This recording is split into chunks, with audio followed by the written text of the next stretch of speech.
What's up, ladies and gentlemen of YouTube? Boogie2988 coming at you live once again through the power of the internet. And today I want to talk to you a little bit about Nintendo's big press conference coming this week, revealing the details on the Nintendo Switch. I know a lot of you have been wondering where my videos have been this week, by the way, and just let me say, it's been a real pain in my ass that I was not able to deliver stuff to you. I will talk about it more on social media, maybe make a video about it now, but follow me on social media so you can keep up to date on stuff like that. I'll list all my social media down here below.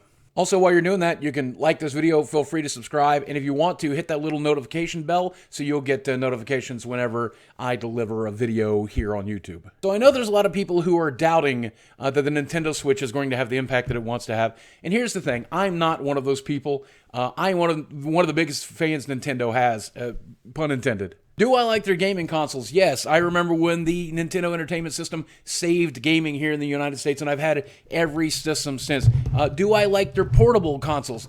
I don't know. You tell me.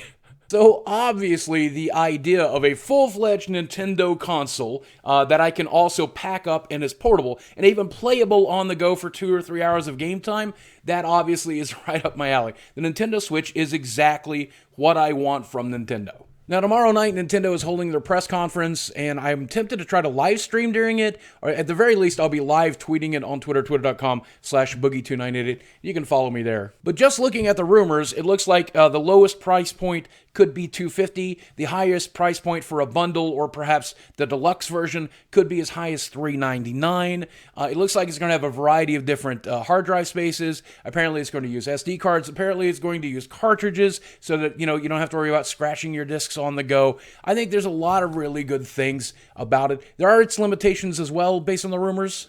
The screen on the device itself is 720p, and it looks like 720p is going to be what you'll expect for the output for a lot of the different games, even though that will be in 60 frames per second, which I'd rather have 720p at 60 frames per second rather than 1080 or even 4K at 30 frames per second, but that comes down to personal preference. As someone who plays games on an iPad, in fact an iPad Pro, pretty regularly, I would have preferred a larger screen, but anything's going to be larger than that. Oh, but when it comes to games, though, it looks like the Nintendo Switch definitely has it there with the first-party games such as Zelda Breath of the Wild and all of the other games, Mario Brothers, and some of the Wii U ports like Mario Kart 8. It looks like even Ubisoft is ready to produce games for them at the launch the way they were for the Wii U, and hopefully if this unit sells enough, they will get some of the biggest names in the gaming industry to publish on this console. And I think with this portability, with this idea, and just the fact that a Nintendo, I think there's a really solid chance that could happen. You see, there's a lot of announcements tomorrow I would be excited about. The price point, the gaming lineup,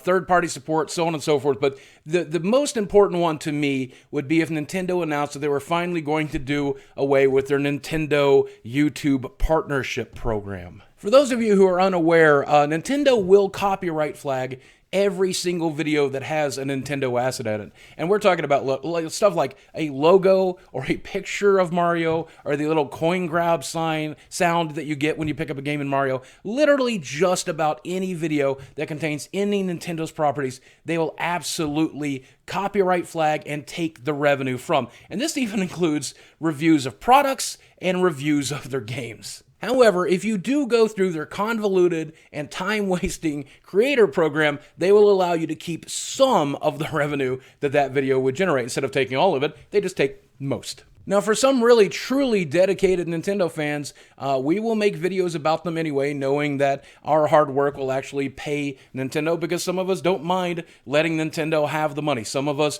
will do this, and yet furthermore, some people will actually go through the creator program to split revenue with Nintendo and get literally nothing for it other than, I guess, their permission. Some YouTubers who feel like they absolutely should still cover their products actually go as far as to use copyrighted music so that the music industry will fight them on the revenue. Jim Sterling plays Chains of Love every time he shows even one part of a Nintendo asset, knowing that they'll try to steal the money. That way, they can fight over it with whoever the hell made that song. But the majority of gaming YouTubers basically choose to not cover Nintendo. They won't play their games and show them off. They won't give them reviews, positive or negative. Basically, at the end of the day, they just ignore their consoles and ignore them as a company, because that's kind of what Nintendo wants us to do, I guess. The problem is, I don't want to ignore Nintendo. I want to promote Nintendo. I want to help Nintendo. I want to review their games. I want to play them on stream. I want to play them on YouTube Live. I want to play them on my gaming channel. I want to play them here. I want to unbox their products. I want to help Nintendo. I want to make money while at the same time helping Nintendo make money. This just makes sense to me. Pun intended.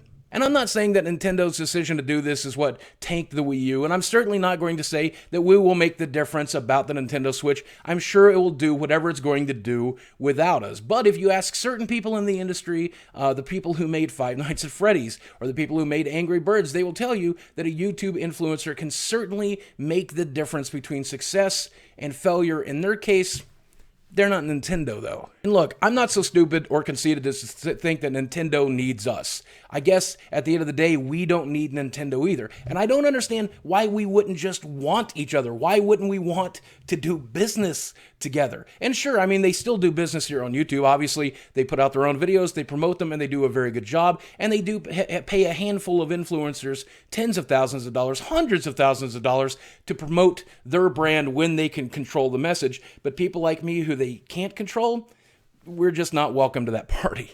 So here's the thing. Tomorrow night, I'm going to watch this press release with the giddy enthusiasm of a teenage boy, just as excited to get my hands on a Nintendo Switch as I was to get my hands on an NES after the first time I played my friend's Dustin's. I literally cannot wait to get a hold of a Nintendo Switch. I can't wait to play.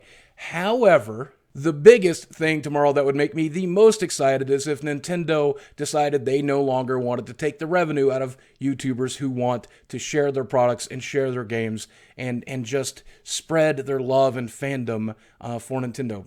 People like me.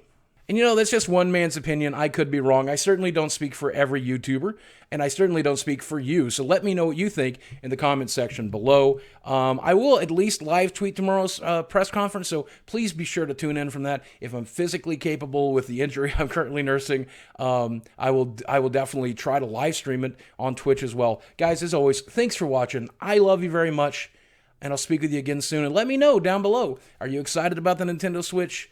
Do you just not care anymore? Are you over it? Are you more of a graphics person who's PC master race? Are you somebody who loves the consoles and you can't imagine swapping over to Nintendo? I don't know. Entirely up to you. Thanks for watching, guys. I'll speak with you again.